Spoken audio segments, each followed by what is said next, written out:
Bienvenue sur ma chaîne YouTube, Kiboula Moulou. Aujourd'hui, nous allons devoir parler du cloud computing. En fait, nous allons devoir parler sur les généralités et les enjeux du cloud computing. En soi, nous allons devoir commencer par une définition. Que signifie le cloud? Le cloud, c'est tout simplement l'info en nuage, l'info nuagique. Parce qu'on considère comme étant le nuage qui peut nous permettre à recevoir, parce que partout où nous irons, nous allons retrouver le nuage et nous pouvons retrouver nos informations sur ces nuages. Donc c'est par rapport à un serveur qui stocke des informations distantes. Nous allons retenir. Par rapport au cloud, nous allons le structurer en trois niveaux. Nous avons les SaaS, le PaaS et le IaaS que je vais devoir développer tout au long de notre tutoriel.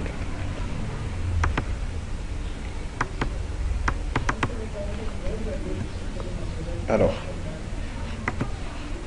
quels sont les bénéfices du cloud?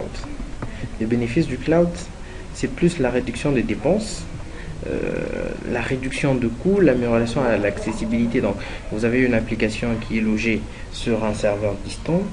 Peu importe votre téléphone qui peut se casser ou votre ordinateur tombe en panne, vous allez toujours devoir le récupérer sur un cloud. Donc, et aussi la surveillance est très efficace. Quelles sont les attentes du cloud? En soi, c'est plus des attentes liées aux facteurs économiques.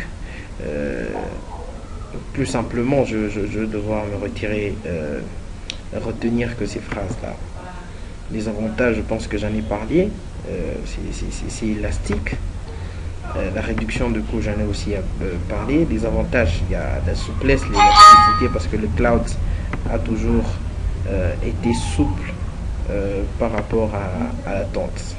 Quels sont les autres avantages? Nous avons le recentrage sur un cœur de métier. Donc, tout est stocké sur un cloud bénéfique. Donc, il peut être qui ne va pas trop demander la maintenance et beaucoup de choses, parce que si vous avez votre application sur votre serveur, sur votre ordinateur, il faudrait que vous puissiez faire la maintenance, il faudrait que vous puissiez par exemple payer un autre ordinateur et qui doit avoir un processeur élargi, une grande mémoire de capacité et ainsi de suite. Il y a aussi quelques inconvénients comme le problème de sécurisation de données. Plusieurs personnes se posent la question sur cet état de choses, mais c'est un état de sécurité passable et abordable et aussi souhaitable, mais il faudra toujours voir dans quelle mesure de faisabilité s'intéresser plus au cloud. En soi, l'image de sécurité par rapport au cloud se repose dans trois aspects: la disponibilité, la sécurité et la confidentialité, et ainsi que le support sur lequel va se poser votre application, votre logiciel, vos dossiers ou vos images. Donc c'est très essentiel de retenir cela. Quelle est la démarche de transformation vers le cloud? En soi, lorsqu'il y a une nouvelle technologie qui apparaît, nous commençons d'abord par prendre en compte les facteurs humains et organisationnels, donc le processus, les compétences ainsi que la culture. Est-ce que ces personnes sont aptes à utiliser cet outil? Qu'est-ce qu'il faudra faire? Lorsqu'on se pose toutes ces questions, on se rend compte qu'il faudra accompagner ces changements-là. Il faut sensibiliser, il faut communiquer, il faut expliquer. Lorsqu'on passe à cette étape, alors à ce moment-là, il faut privilégier une démarche incrémentale. Commencer petit, quoi. Donc commencer par le plus bas, par les niveaux le plus bas. Quels sont les métiers du cloud? Ah oui, ça c'est intéressant.